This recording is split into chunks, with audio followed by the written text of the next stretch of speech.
Good evening అందరికీ నమస్కారం. Welcome to big news. ఈరోజు మన ముందున్న గెస్ట్ రోహిత్ నారా, ప్రతినిధి 2.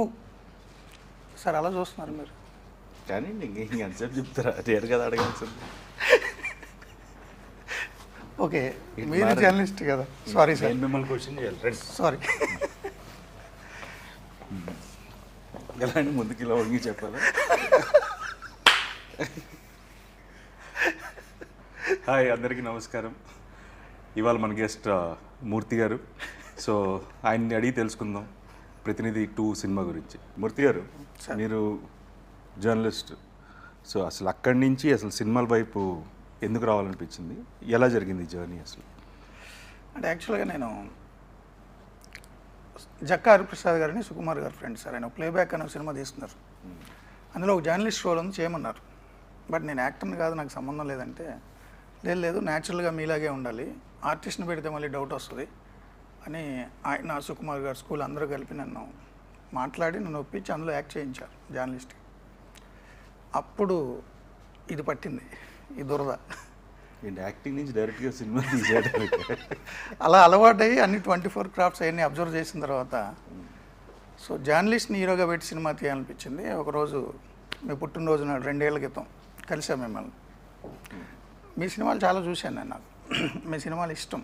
మీ స్క్రిప్ట్ సెలెక్షన్ కానీ, మీ సెటిల్డ్ పర్ఫార్మెన్స్ కానీ, వాయిస్ కానీ. సో మీతో నేను ఒక 1-2 అవర్స్ మాట్లాడుకున్నాం మనం ఆ రోజు. అప్పుడు నాకు అనిపించింది, మిమ్మల్ని అబ్జర్వ్ చేశా. అంటే యాక్చువల్లీ ఇలా కూర్చున్నా, మీరు అటు కూర్చున్నారు, వెనక వర్షం, మబ్బులు, మేఘాలు, ఉరుములు సిలౌట్లో కనిపిస్తున్నారు, గొంతు మాత్రం వినిపిస్తుంది ఒక బేస్ వాయిస్తో. అది కూడా చాలా సీరియస్ సబ్జెక్ట్ ఏదో చెప్తున్నారు మీరు ఆ రోజు నాకు. సో అనిపించింది, జర్నలిస్ట్ని హీరోగా పెట్టి సినిమా తీస్తే correct personality, correct voice, impact ఎక్కువ ఉంటుంది, జనాలకు రీచ్ అవుతుంది ఈ వాయిస్తో అనిపించి ఆ రోజు మీతో అన్నాను నేను, సార్ మిమ్మల్ని పెట్టి సినిమా తీస్తాను. మీరు చాలా సరదాగా అనుకుని వదిలేశారు. అంటే సినిమా తీస్తారంటే సరే ఎప్పుడో తీస్తారేమో అనుకున్నాను. 1 ఇయర్లో బౌండ్ స్క్రిప్ట్ తీసుకొస్తారనుకున్నాను. సో మీకు అది నచ్చి నన్ను డైరెక్ట్ చేయమండం, నమ్మడం నిజంగా థ్యాంక్స్ సార్. నా డ్రీమ్ 25న బిగ్ స్క్రీన్ మీద చూస్తున్నా. అంటే ఫస్ట్ టైం డైరెక్టర్కి, అసలు సినిమాతో ఎక్స్పీరియన్స్ లేనివాడికి కథ చెప్పిన తర్వాత మీరు నన్ను నమ్మి ఇంత పెద్ద ప్రాజెక్ట్ ఓకే చేశారంటే, కంబ్యాక్ మూవీ, నిజంగా చాలా థ్యాంక్స్. లేదండి, అంటే మీరు the way you wrote the script కానీ, ఎలా తీద్దాం అనుకుంటున్నారని చూపించిన విధానం కానీ, so I thought will do justice. And నేను చూసినప్పుడు I felt very happy that అంటే మీరు రాసిన కథ మీరే, I think you'll do better justice అనే ఫీలింగ్ ఉండేది. And you have done justice to this film. Thank you, నన్ను నమ్మినందుకు థ్యాంక్స్ సార్. మూర్తి గారు, మీరు ఫస్ట్ లుక్ రిలీజ్ చేసినప్పుడు Jan 25th వేశారు. మీరే కావాలని డిలే చేసి కరెక్ట్గా ఎలక్షన్స్ ముందు హైప్ కోసం అని చెప్పి డేట్ మార్చారని అందరూ అనుకుంటున్నారు. అలా అనుకుంటే బాగుంటుంది సార్.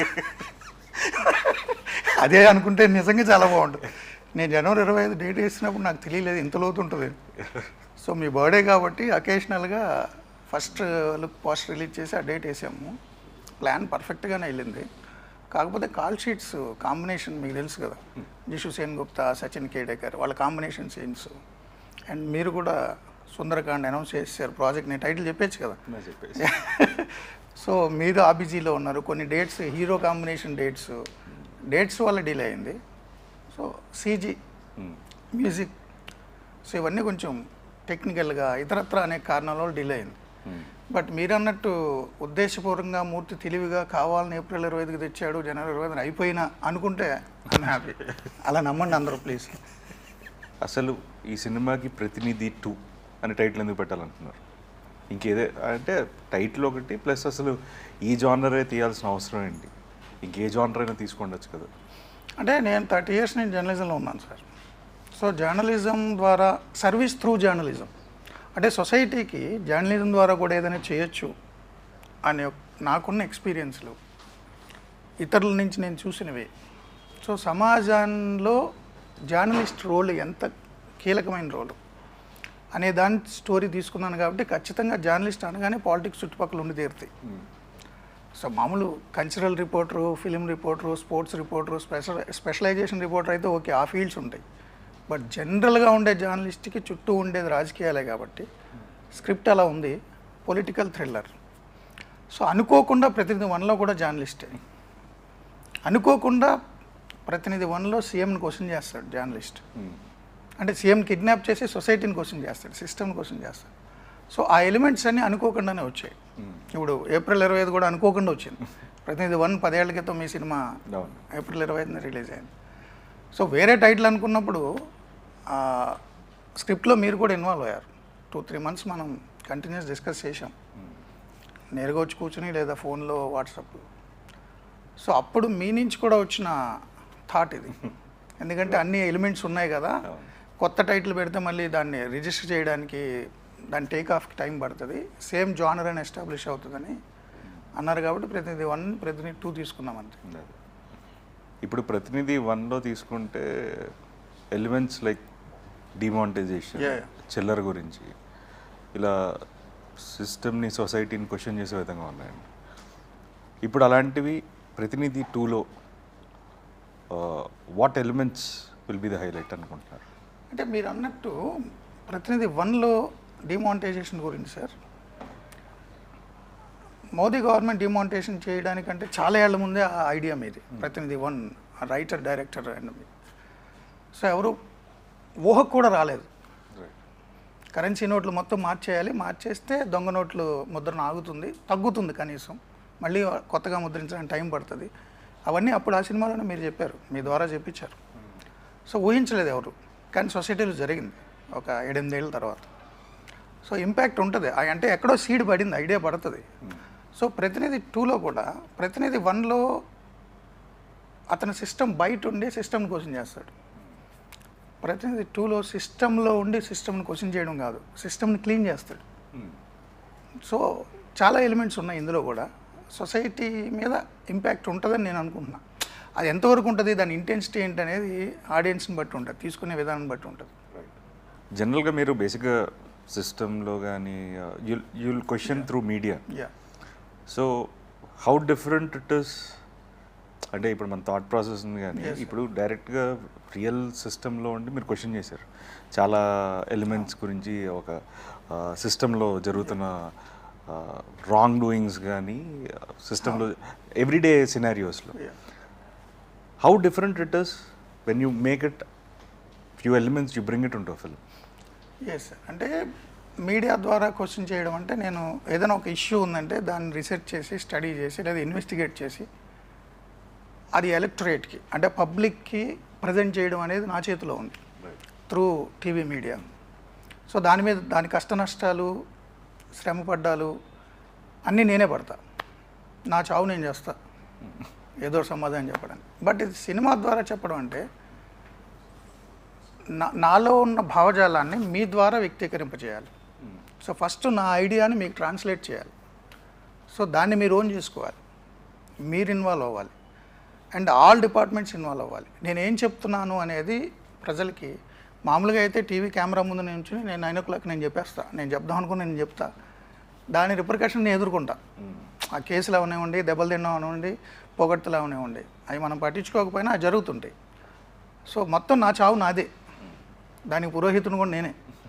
బట్ సినిమా అలా కాదు, సినిమా కొన్ని 100 మందిని ఇన్వాల్వ్ చేయాలి. ఐడియా మాత్రం నాది, దాన్ని ప్రజెంట్ చేసేది మీరు, అదర్ ఆర్టిస్టులు. దాన్ని అంత అందంగా చూపించేది డిఓపి నాని లాంటి వాళ్ళు. దానికి బ్యాక్గ్రౌండ్ మొత్తం అంతా కూడా ఆర్ట్. సో మ్యూజిక్, మామూలుగా టీవీలో నేను చెప్పేటప్పుడు నాకేం బ్యాక్గ్రౌండ్ బీజిఎం ఉండదు, నా వాయిసే. బట్ సినిమాకు ఒక బీజిఎం ఉండాలి, దానికి సాంగ్స్ ఉండాలి. సో చాలా ఎఫర్ట్, కొన్ని 100 మందితో పనిచేయాలి. అంటే నోరు మీది, మాట నాది. సో మనసు నాది కానీ ఆలోచన మీది. సో అట్లా చాలా ఇంటర్లింక్తో ఉంటుంది సినిమా. చాలా కష్టం అని నాకు అనిపించింది, తెలిసింది.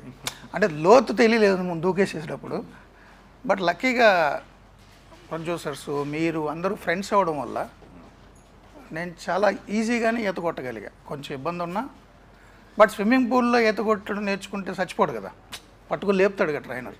అదే కృష్ణానదిలో అయితే ఏమైనా మింగేవాడో మునిగిపోతామో తెలియదు. సో నాకు స్విమ్మింగ్ పూల్లో ఈత నేర్చుకున్నట్టుగా అనిపించింది మీ అందరి సహకారంతో. సో బాగా చెప్పానని అనుకుంటున్నా. 25th చూద్దాం. ఓకే మీ టీమ్ హెల్ప్ ఇదంతా ఓకే అండి, బట్ మీ పరంగా మీరు ఎలాంటి రీసెర్చ్ చేశారు టు స్టోరీ టెల్లింగ్కి మీ మీ మీ వంతు మీరు ఏం చేశారంటే ఓకే బేసిక్గా మిగతా all are like they are like your support system, yes yes but original idea is yours. Correct. ఎలా ప్రజెంట్ చేయాలి కానీ ఏదైనా అది మీ ఐడియా. సో దానికి మీరు ఎలాంటి అంటే because like you are completely from a different Yes, sir. World, అవును. మీరు అసలు వేరే ప్రపంచం. సో మీరు దానికోసం మీరేం చేశారు? అంటే నాకు మీతో ఆ రోజు మీతో సినిమా చేస్తాను సార్ అని చెప్పి వెళ్ళిపోయిన దగ్గర నుంచి నేను స్టోరీ మీద వర్క్ చేశాను. డైరెక్టర్ అని నేను అనుకోలే, మీరు ప్రొడ్యూసర్స్ నన్ను డైరెక్ట్ చేయమన్న తర్వాత ఓకే, కానీ బట్ నేను స్క్రిప్ట్ మీద చాలా వర్క్ చేశాను, నేను చాలా రీసెర్చ్ చేశాను.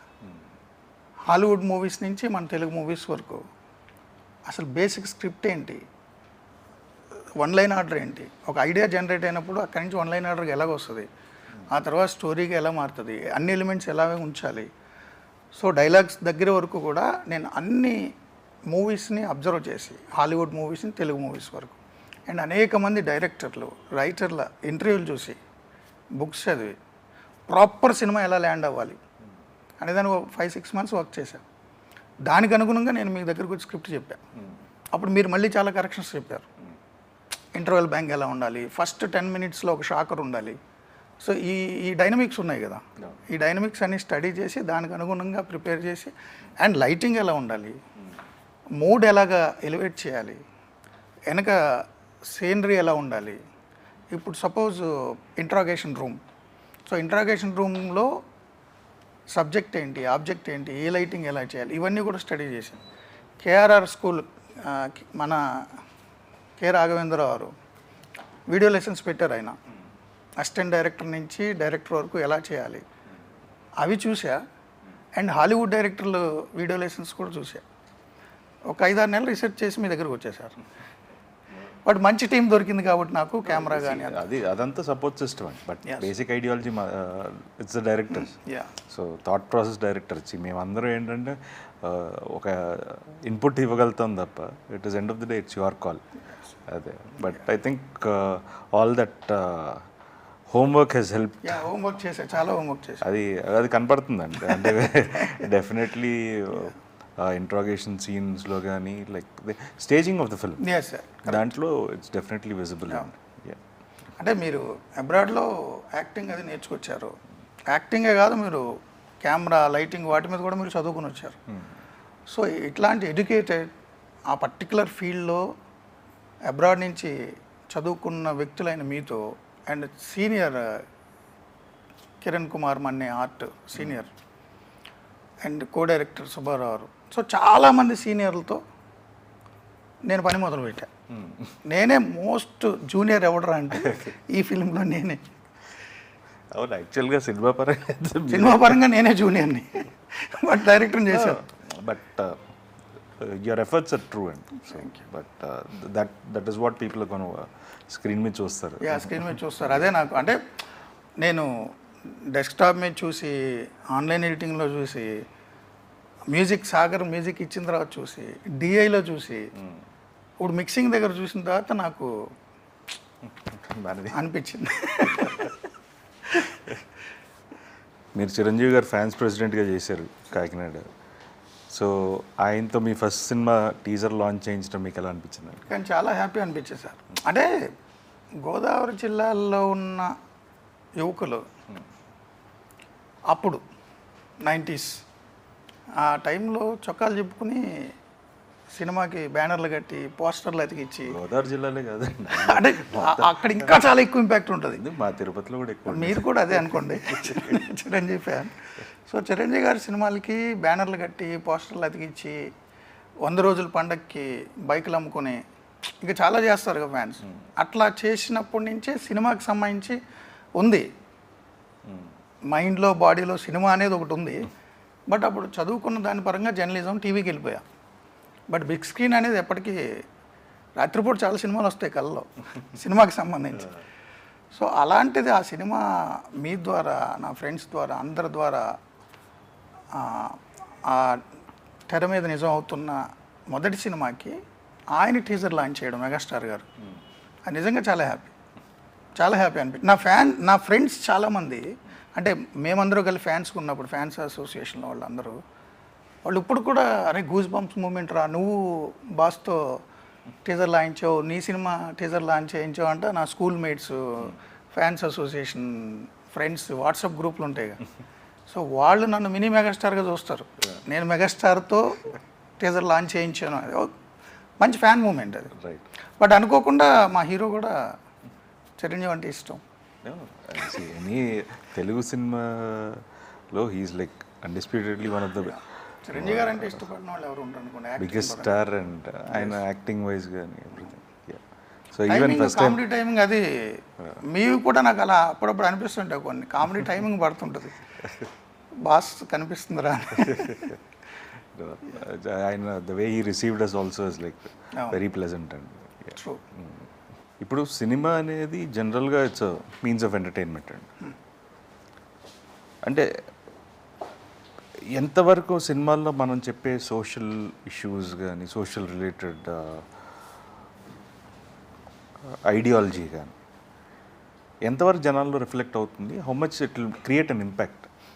అంటే సార్ మొత్తం ఏదో సినిమా ఏదో ప్రపంచాన్ని మార్చేస్తుందని అనడం ఎంత అబద్ధమో, సినిమా ఇంపాక్ట్ ఏమి ఉండదు అనుకోవడం కూడా అంతే అబద్ధం.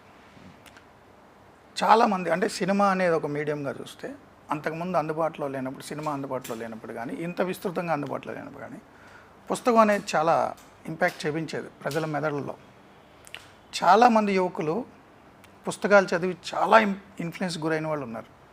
ఆ పుస్తకాల ద్వారా ప్రభావితమై నేను డాక్టర్ని అవ్వాలి, నేను ఇంజనీర్ని అవ్వాలి, లేదా సో అండ్ సో నేను క్రికెటర్ని అవ్వాలి. కొంతమంది ఆటోబయోగ్రఫీస్ చదివి ఇన్ఫ్లుయెన్స్కి గురయ్యి దానికి రీచ్ అయిన వాళ్ళు చాలామంది ఉన్నారు. అంటే ఒక సిరా చుక్క 1000 మెదడుల్ని కదిలిస్తుంది.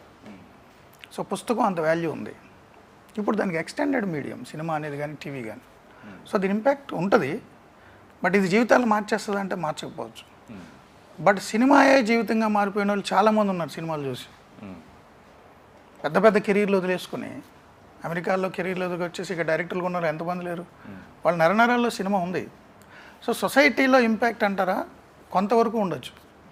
అంటే కొన్ని సినిమాలు చూసి ఆదర్శ వివాహాలు చేసిన వాళ్ళు నాకు చాలామంది తెలుసు. సినిమాలు చూసి ఆదర్శ వివాహాలు చేసుకున్నారు, కులాంతర వివాహాలు చేసుకున్న వాళ్ళు ఉన్నారు. సినిమాలు చూసి చాలామంది కళాకారులుగా మారిన వాళ్ళు ఉన్నారు. బట్ మనం ఇచ్చే మెసేజ్ ఓరియంటెడ్ పని కట్టుకుని మెసేజ్ ఇస్తానరా అంటే ఎక్కదు. అండర్ కరెంట్గా కనుక మెసేజ్ ఉంటే వాళ్ళు ఒక వయసులో ఉంటే దాని ఇంపాక్ట్ ఉంటుంది. వయసు అయిపోయిన వాళ్ళు ఇప్పుడు సినిమా చూసి నేను కొత్తగా ఏదో అవుతాను, నేను భగత్ సింగ్ని అవుతాను అంటే అవడు కదా. సో కాలేజ్ డేస్లో కొంచెం యంగ్ ఏజ్లో ఉన్న వాళ్ళకి నచ్చిన మీడియం ద్వారా మెసేజ్ ఉంటే ఇంపాక్ట్ ఉండొచ్చు. ప్రపంచాన్ని మార్చేయకపోవచ్చు కానీ కొంతమంది మీదనే ఇన్ఫ్లుయెన్స్ చూపించవచ్చు. రైట్. అంటే చిరంజీవి గారి సినిమాలు చూసే కదా మన సినిమాకి వచ్చాం. లేదంటే నా ఉద్యోగం బాగానే ఉంది, నా లక్షల జీతం, వ్యవస్థ అంతా బాగానే ఉంది. బట్ ఆ ఇంపాక్ట్ ఉంది ఎప్పటి నుంచో. సినిమా అనేది ఒక ఇంపాక్ట్ మనుషుల మీద ఉంటుంది. అదే లేదు మన ఎలాంటి ఎలిమెంట్స్ చెప్పినా సరే we need to package it correct for the audience to enjoy. Yes correct. So that is more important. అంటే వాళ్ళ ఇంటలెక్ట్ వాళ్ళు ఏ ప్లేన్లో ఉన్నారనే దాన్ని బట్టి దాని ఇంపాక్ట్ ఉండొచ్చు.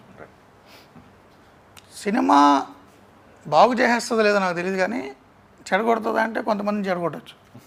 ఎందుకంటే ఒక పర్టికులర్ సినిమాలు ఒక పర్టికులర్ మోడస్ ఆపరండిలో దొంగతనాలు చేశానని చెప్పి పోలీసుల దగ్గర దొరికిన వాళ్ళు చాలామంది నేను మీడియాలో నేనే చూశాను. ఆ సినిమాలో వాడు ఎలా దొంగతనం చేశాడు అలా నేను చేశాను అంటాడు వాడు వచ్చి. సో అలాంటివి ఉండొచ్చు. But even lots of things అంటే చాలా ఇన్వెన్షన్స్ కూడా సినిమా అనేది ట్రూ ఇన్స్పైర్ చేస్తుంది. Yes correct. సైఫై మూవీలు ఎన్నో. అవును. టీజర్లో ఎండ్లో ఒక ఓట్ గురించి ఒక డైలాగ్ ఉంది. Yes sir. సో మన సిస్టంలో ఓట్ అనేది ఎంత ఇంపార్టెంట్ అంటారు అండ్ దాని గురించి మీరేమని చెప్పారు? అంటే మీరు చెప్పిన డైలాగ్లోనే ఉంటుంది. యుక్త వయసు రాగానే మొటిమలు వచ్చేసినట్టు ఓటక్కు వచ్చేసింది అనుకుంటున్నారు జనాలు. దానికోసం ఎంతమంది చచ్చిపోయారు, ఎన్ని పోరాటాలు చేశారు, ఎన్ని త్యాగాలు చేశారో వాళ్ళకి అర్థం కాదని. నిజంగానే టెరనీలో ఉన్నప్పుడు ఓ డిక్టోరియల్ పాలనలో ఉన్న ప్రజలకు తెలుస్తుంది ఓటు విలువ ఏంటనేది. మన వాళ్ళకి తెలియకపోవచ్చు. ఆ ఓటు హక్కు సాధించడం కోసం కొన్ని తరాలు ప్రాణాలు కోల్పోయాయి. కొన్ని తరాలు త్యాగాలు చేయాల్సి వచ్చింది అనేక దేశాల్లో. ఇంత మోడర్న్ నేషన్, అత్యంత అభివృద్ధి చెందిన అమెరికా అని చెప్తాం. అమెరికాలో ఉమెన్కి ఓటు రావడానికి చాలా దశాబ్దాలు పట్టింది. అమెరికాలో ఇప్పటివరకు ఉమెన్ ప్రెసిడెంట్ కాలేదు. బట్ మన దేశంలో ఇందిరాగాంధీ ఎప్పుడో ప్రధాని అయ్యారు, పక్కన పాకిస్తాన్లో ఎప్పుడో ప్రధాని అయ్యారు, బెంజీర్ భుట్టో వాళ్ళు, ఆ పక్కన సిరిమావ బండారు నాయక్ శ్రీలంకలో ఎప్పుడో ప్రధాని అయ్యారు. సో అంటే ఓటు హక్కు అనేది మన బ్రిటిష్ వాళ్ళు మన పాలించినప్పుడు, మనం పాలించుకోవాలి, స్వయం పాలన, సెల్ఫ్ రెస్పెక్ట్ అని వచ్చినప్పుడు ఓటు అనే విలువ తెలుస్తుంది. ఒక నియంత కనుక మనని చావచంపేసి ఇష్టారాజ్యంగా పాలించేస్తుంటే, సో మన ఓటును కూడా ఆడేసేసుకుని ఇష్టారాజ్యంగా మ్యానిపులేట్ చేసేసినప్పుడు ఊపిరి ఆడదు ప్రజలకి. నేను ఎన్నుకున్నవాడు అక్కడ కూర్చోవాలరా, దానికి ఒక హక్కు నీకుంది, అంబేద్కర్ ఇచ్చింది, రాజ్యాంగం ఇచ్చింది, అంబేద్కర్ ఇచ్చాడు. సో నువ్వు డిసైడ్ చేయాలి నిన్ను ఎవడు పాలించాలి. నాకు రాజకీయం ఎందుకు లేరా అనుకుని వదిలేస్తే రాజకీయానికి మాత్రం నువ్వు కావాలి. సో 24 hours నువ్వు బతికినన్ని రోజులు పొలిటికల్ సిస్టంలోనే నువ్వు బతకాలి. పార్టీలు వేరేనా అయ్యి ఉండొచ్చు, నువ్వేమీ రాబిన్సన్ క్రూసోవ్ కాదు, అడవుల్లో నాకు నచ్చిన నేను బతుకుతానడానికి. నువ్వు ఈ దేశంలో బతకాలి, ఈ దేశం law of the land follow అవ్వాలి, ఆ రూల్స్ అండ్ రెగ్యులేషన్స్ ఫాలో అవ్వాలి, ఈ వ్యవస్థ ఇచ్చిన చదువే నువ్వు తీసుకోవాలి, ఈ వ్యవస్థ ఇచ్చిన వైద్యం తీసుకోవాలి. వ్యవస్థలోనే నువ్వు ఎలా నడవాలో, ఎలా నడుచుకోవాలో, ఏ రూల్స్ ఫాలో కావాలో, ఏ హక్కులు ఉన్నాయో, ఏ విధులు ఉన్నాయో అన్నీ వ్యవస్థే డిసైడ్ చేస్తుంది. ఆ వ్యవస్థ పొలిటికల్ పార్టీస్ చేతిలోనే ఉంటుంది, ఎంపిక కాబడిన ప్రభుత్వం చేతిలోనే ఉంటుంది. నువ్వు ఇస్రో సైంటిస్ట్ అవి ఉండొచ్చు కాక, నువ్వు చాలా ఇంటెలిజెంట్ అయి ఉండొచ్చు కాక, నువ్వు నాసా సైంటిస్ట్ అయి ఉండొచ్చు కాక, అంతరిక్షంలోకి నీ అంతా నువ్వు వెళ్ళిపోతానంటే కుదరదు. ఆ గవర్నమెంట్ సిస్టమ్ కంట్రోల్ చేస్తుంది నీ ప్రయోగాలను కూడా. సో విజ్ఞానం అభివృద్ధి చెందాలన్నా, ఏదైనా అభివృద్ధి చెందాలన్నా, మానవ వికాసం జరగాలన్నా ఆయా ప్రభుత్వాలు కంట్రోల్ చేస్తాయి. ఆ ప్రభుత్వాన్ని ఎంపిక చేసే అధికారం నీకుంది. నువ్వు రాజుల పాలనలో లేవు కదా, నువ్వే రాజువు కదా. మరి అంత కీలకమైన ఓటును అసలు పట్టించుకోకుండా ఎందుకు వదిలేసి వెళ్ళిపోతారు గాలికి? దానికేం సంబంధం? సినిమా టికెట్లకు మాత్రం క్యూలో నుంచి ఉంటారు, పెద్ద పెద్ద పార్టీలకు వెళ్ళినప్పుడు క్యూలో నుంచి ఉంటారు. ఏదైనా డిస్కౌంట్ ఉందంటే ఐకియా దగ్గర కొన్ని 100 మంది క్యూలో నుంచి ఉంటారు గంటల తరబడి. అరే ఓటు వేయడానికి ఒక 10 నిమిషాలు క్యూలో నుంచి రావడానికి ఎందుకు నీకు ఇష్యూ? ఓటు వేయకపోతే నిన్ను నువ్వు మోసం చేసుకున్నట్టు. రేపు పొద్దున వాడు ఎవడో ఎక్కేసి కూర్చుని నేను చంపేస్తుంటే మళ్ళీ అనడానికి సరిపోవు నువ్వు. అది ఆ మోనోలాగ్ బేస్. సో అంత కీలకమైన దాంట్లో నువ్వు ఓటు వేయకుండా రోజు నీతులు చెప్తుంటే ఈ ప్రభుత్వం ఉంది, ఆ ప్రభుత్వం ఉంది, పిల్లకాయలకు ఉద్యోగాలు రావట్లేదు. అరే నువ్వురా కారణం ఉద్యోగం రాకపోవడానికి. నువ్వు బతికేందుకు, సచ్చేందుకు. ఈ ప్రభుత్వాన్ని నువ్వు ఎంపిక చేసుకోకపోతే, నీ ప్రభుత్వాన్ని నువ్వు ఎంపిక చేసుకోకపోతే, నిజంగానే ఊర్లలో సార్ దొంగ ఓట్లు ఎవరన్నా వేస్తే వాళ్ళు వచ్చేసరికి ఓటు లేదనుకోండి, వాళ్ళు ఛాలెంజ్ ఓటు చేస్తాడు. నా ఓటు ఎందుకు వేసావు? నేను చచ్చిపోయాను అనుకున్నావా? ఓటర్ల జాబితాలో నేను లేననుకున్నావా? నాకు పరువు తక్కువ, నేను బతకలేను, నేను చచ్చిపోయాను అనుకున్నావా? నాకు ఎందుకు లేదు ఓటు అంటాడు. సో నిజంగానే మరి ఓటు వేయకపోతే జీవోత్సవం కింద లెక్క. పొలిటికల్ సిస్టంలో నువ్వు ఉంటూ నీ లీడర్ నువ్వు డిసైడ్ చేసుకోకపోతే, డెమోక్రసీలో ఉన్నాం కదా మనం, టెరనీలో లేం కదా. సో అందుకని ఆ డైలాగు దాని ఇంపాక్ట్. ఇప్పుడు ప్రతినిధి 2 ఆడియన్స్ ఎందుకు చూడాలి? దాని నుంచి మీరు ఏం చెప్పాలనుకుంటున్నారు? అంటే ఆడియన్స్ సినిమా చూద్దాం అనుకునే వాళ్ళు, సినీ ప్రేమికులు ఎవరైనా ప్రతినిధి 2 చూడాలండి. ఎందుకంటే ప్రతినిధి 2 ద్వారా నేను ఏదో చెప్దాం అనుకోవట్లా. ప్రతినిధి 2 అనే సినిమా చూస్తే మీరు ఎంటర్టైన్ అవుతారు అండ్ మీకు ఇన్ఫోటైన్మెంట్ కూడా ఉంటుంది. ఒక సినిమాలో ఏముండాలో అవన్నీ మీకు ఉంటాయి. ప్రతినిధి 2ని మిస్ అయితే మీరు సినిమాని మిస్ అయినట్టు. దాని తర్వాత దాని ఇంపాక్ట్ ఎలా ఉంటుంది, ఏమొచ్చింది, అవన్నీ నాకు సంబంధం లే. నేను ఒక సినిమా తీసా, మీరు సినిమా ప్రేమికులు చూడండి, మంచిగా ఉంటుంది. టీజర్ రిలీజ్ అయిన తర్వాత, లేకపోతే ఫస్ట్ లుక్ అప్పుడు కానీ సోషల్ మీడియాలో కొన్ని దగ్గరలో ఏంటంటే, బికాజ్ లైక్ మిగతా సినిమాలు వచ్చాయి, so lots of people are comparing these to other films and saying this is also propaganda film. దాని గురించి మీరేమంటారు? అంటే ప్రోపగండా మూవీసే తీయించుకోవాల్సి నేనెందుకు, వాళ్ళకి చాలా పెద్ద పెద్ద కమర్షియల్ డైరెక్టర్ బోల్డ్ మంది ఉంటారు. నిజంగానే మీరు చెప్పిన ఆ పేర్లు ఏమున్నాయో అలాంటి డైరెక్టర్లతో తీయించుకుంటారు యువతల నుంచి కూడా. సో ప్రోపగండా మూవీ తీయడం కోసం నేను 2 years కష్టపడాల్సిన పని లేదు. అండ్ ఒకరికి ప్రోపగండా చేసేంత పరిస్థితిలో నేను లేను, ఆ అవసరం నాకు లేదు, ఆ లక్షణం కూడా నాకు లేదు. బట్ నారా రోహిత్ టీవీ5 మూర్తి అనేసరికి ఆ సోషల్ మీడియాలో ఎవరు అట్లా చేస్తున్నారేమో. మనది ప్రోపగండా మూవీ కాదు, పొలిటికల్ థ్రిల్లర్. ఈ జానరే సెపరేట్. మీరు లూసిఫరు, గాడ్ ఫాదరు, ఒకే ఒక్కడు, చాలా సినిమాలు ఉన్నాయి కదా, లీడర్, అవేం ప్రోపగండా మూవీస్ కాదు కదా. సో మంది కూడా అంతే, ప్రోపగండా మూవీ కానే కాదు, మంచి సినిమా, సినీ గోయర్స్, సినీ లవర్స్ ఇష్టపడే సినిమా, పార్టీలకు అతీతంగా, రాజకీయాలకు అతీతంగా, perfect professional commercial political thriller. ఏ పార్టీని భుజానెత్తుకోలేదు, ఏ పార్టీ కాడికి పడేయలేదు, పార్టీలతో మనకు పనే లేదు, ఆ లీడర్లతో కూడా పని లేదు, క్యారెక్టర్లు అంతే. ఈ క్యారెక్టర్లు ఏ రిజంబ్లెన్స్ ఉండదు. బట్ ఎవరైనా భుజాలు తడువుకుంటే నాకు సంబంధం లేదు, ముందే తడివేసుకుంటే అసలు సంబంధం లేదు. సినిమా చూడకముందే డిసైడ్ చేస్తే నేనేం చేయలేను. సినిమా చూసిన తర్వాత కూడా ఆ ఫీలింగ్స్ రావు. మంచి సినిమా తీసేయడానికి అనుకుంటారు అంతే. ఇప్పుడు ప్రతినిధి 2 తీశారు, ఫ్యూచర్లో మీరు చేసే సినిమాలు కూడా ఇదే జానర్ మీద మీ ప్రొఫెషన్కి సంబంధించిన ఉంటాయా, లేకపోతే చిరంజీవి గారి ఫ్యాన్ లాగా వేరే మల్టిపుల్ జానర్స్ ఏమైనా ట్రై చేస్తారు కమర్షియల్ సినిమాలు? అంటే సార్, ఆ వర్షం కురిసిన రాత్రి మీ పుట్టినరోజు నాడు ఆ సిలౌట్ షాట్లో మీరు మాట్లాడిన కంటెంట్ సీరియస్ కంటెంట్. మీ ఆ సిలౌట్లో ఆ ఉరుములు మెరుపుల మధ్యలో సొసైటీ గురించి మీరు మాట్లాడారు. అప్పుడు నాకు వచ్చిన స్పార్క్లో మీ ప్రతినిధి అయ్యి చూసా. నాలో నేనే నా సోలో లాంటి సినిమాకి సంబంధించిన టాపిక్ మాట్లాడితే అప్పుడే నేను పాటలు తీసేవాడిని అమ్మ, లవ్ సాంగ్. లేదు, ఇప్పుడు సుందరకాండ వచ్చింది మీది, ఆ డైలాగ్ అద్భుతంగా ఉంది. మణిరత్నం గీతాంజలి, సిద్ధు బొమ్మరిల్లు, ఏం మాయ చేసావే, గౌతమ్, ఇవన్నీ గురించి చెప్పారు కదా, పవన్ కళ్యాణ్ గారు ఖుషి. సో ఈ టీజర్ నేను అప్పుడు చూసుంటే నేను కూడా లవ్ సినిమాకి వచ్చేవాడిని, ఈ జానర్కి. సో పర్టికులర్గా జర్నలిజం పొలిటికల్ తీయాలని ఏం లేదు, అన్ని జానర్లు ఉంటాయి. చిరంజీవి గారి ఫ్యాన్ కాబట్టి ఆ comedy timing, love, dance numbers అన్నీ ఉండే జానర్లు తీస్తే, ఒకే జానర్ తీస్తే అది సినిమా నాకు అనిపించింది. ఎప్పుడు ఒకే జానర్ ఫిక్స్ అవ్వకూడదు. బట్ ఆ వర్షం కురిసిన రాత్రి మీరు మాట్లాడిన టాపిక్ కాబట్టి ఇది పొలిటికల్గా థ్రిల్లర్గా వచ్చింది. సుందరకాండ చూసిన తర్వాత నా ఒపీనియన్ మారి మీ మీద కూడా, మీతో కూడా నేను లవ్ సినిమా తీస్తానేమో. ఓకే మూర్తి గారు, 25th రిలీజ్ అవుతుంది. సో మీరు ఆడియన్స్కి ఏం చెప్పాలనుకుంటున్నారు? 25th చూసిన ఆడియన్స్ నాకేం చెప్తారని ఎదురు చూస్తున్నా. నేను చెప్పాల్సిన సినిమాలో చెప్పేశా. సో ఆడియన్స్ చూసి చెప్తారని చూస్తున్నా. సో లెట్స్ సీ 25th ఎలా ఉండబోతుందో. అండ్ థ్యాంక్ యూ మూర్తి గారు. And thank you. చూస్తూనే ఉండండి సార్. నేను అదే అలవాటు పడ్డ ప్రాణం కదా, కంక్లూజన్ నేను నన్ను చెప్పనే ఉంది సార్. సార్ కానీ సార్ కంక్లూజన్ చెప్పే ముందు ఒక క్వశ్చన్ అడగాలి, మళ్ళీ నాలో జర్నలిస్ట్ వచ్చేసాడు కాబట్టి. సరే, ప్రతినిధి 2 చేశారు, నన్ను అడిగారు మీరు ఆ జానర్, ఈ జానరే చేస్తారు, ఇంకే జానర్ చేయరా అని. ఈ సినిమాలో కూడా మీరు ఇష్టపడే లవ్ సాంగ్ పెట్టాను కదా సార్. నేను పెట్టారు, నేను ఇష్టపడేది కాదండి, కథ అదే అంటే మీరు సోలో లాంటి జానర్ ఎంతో కొంత నేను పెట్టాను. మీ సుందరకాండ అంత కాకపోవచ్చు. ఏంటి సుందరకాండ అసలు ఎట్లా ఈ సబ్జెక్టు? నాకైతే చాలా బాగుంది అది టీజరు.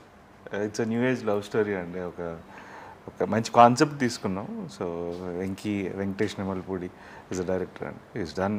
ఇట్స్ గోనా బి మంచి ఫ్యామిలీ. నాకు అనిపించింది వెంకీది చాలా బాగా రాశాడు. ఒక మంచి ఫ్యామిలీ ఎంటర్టైనింగ్ ఫిల్మ్ అవుతుంది అది. సో అంటే రోహిత్ గారికి ఒక ఫిమేల్ ఫ్యాన్ బేస్ ఉంది, మీ సోలో బాను అవన్నీ చూసిన. సో వాళ్ళు సాటిస్ఫై అవుతారు మళ్ళీ సుందరకాండ్ ద్వారా. హోప్ సో అండి. ఐ థింక్ అంటే but it will definitely be a very good family entertainment. మీ బేస్ ఏదైతే ఉందో వాళ్ళు నన్ను తిట్టుకోకూడదని నేను ఆ ఎలిమెంట్ కూడా టచ్ చేశాను. నా బేస్ అదేం లేదండి. I try different genre. అంటే చేశారు మీరు, అసురా చేశారు, ప్రతినిధి చేశారు. సో ఇప్పుడు నెక్స్ట్ కూడా అంతే అండి.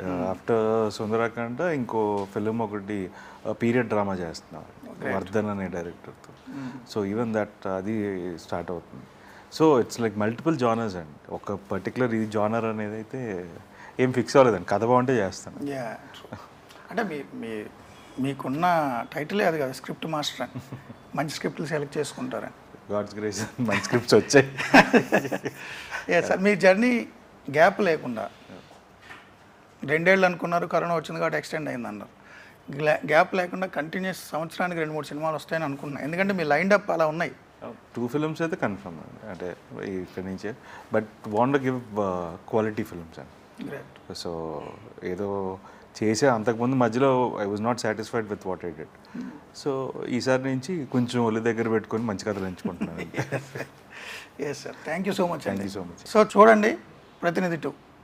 Thank you.